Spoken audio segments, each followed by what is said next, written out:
Chair will now recognize the gentleman from Arizona, Mr. Crane, another one of our new great members from this state.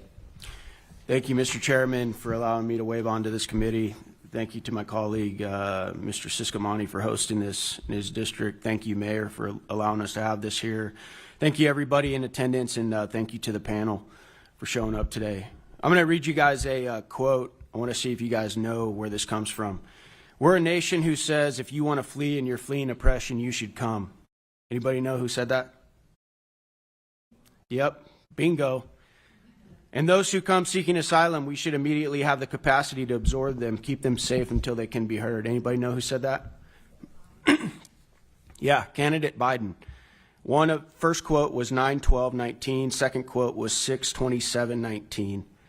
Anybody that has a brain in their head, ears, eyes, knew exactly what was going to happen as soon as this individual became the president of the United States. They were going to throw that border wide open. Why? A lot of us are asking why, and I think we're going to get into that today. I think because they don't give a damn about you guys. That's what I think. And I've been in enough of these hearings. I'm on the Homeland Security Committee. I'm not going to mince words anymore. I've talked to enough families that have lost their loved ones to fentanyl, MS-13 gang members, individuals on the terror watch list.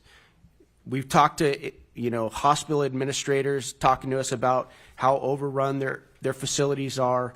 I've seen enough of the data, enough of the evidence. Do you guys think that President Biden and Secretary Mayorkas don't know what's going on? Do you think they haven't heard enough information yet? I said I'm not going to mince words. I think it's treasonous. I absolutely do. All right. I just looked up. Yeah.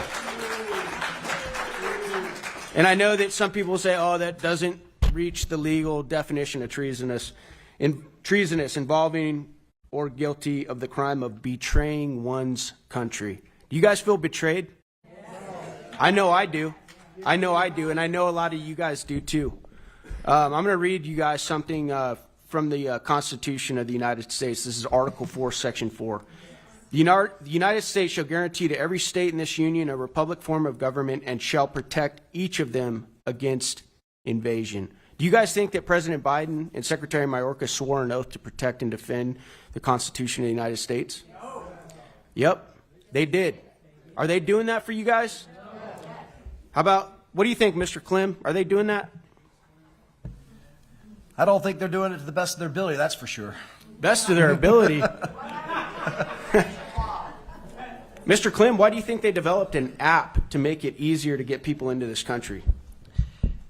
All the things that this administration has done in regards to the border are like giving somebody a bucket to bail water out of your sinking boat as opposed to fixing the leak.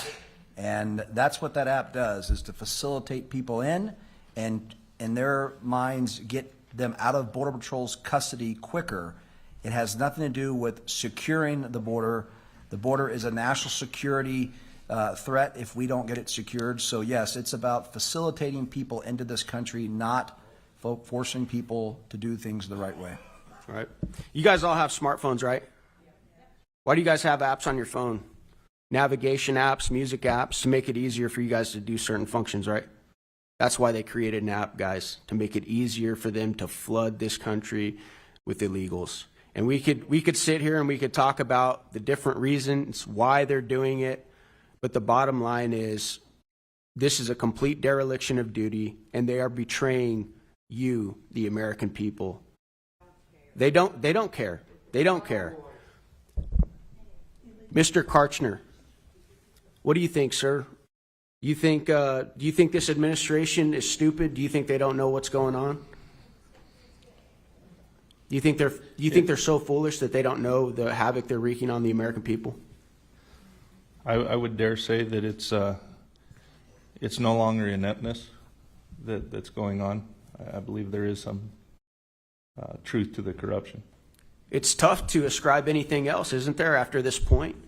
I mean, guys, I had a hearing this week in Homeland Security, and this hasn't even become very mainstream yet, but it was about different foreign adversaries using direct weapons, direct energy weapons against U.S. citizens. that completely incapacitate citizens of the United States. You guys might have heard of it, called Havana Syndrome. And then we went down to the skiff, and we got a classified briefing from some of the people on the panel, and it was one of the most.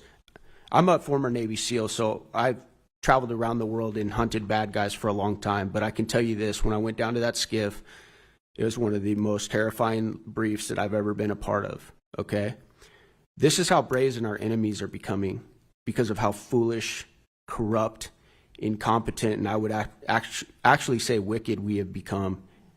And our leadership has failed us at every turn. So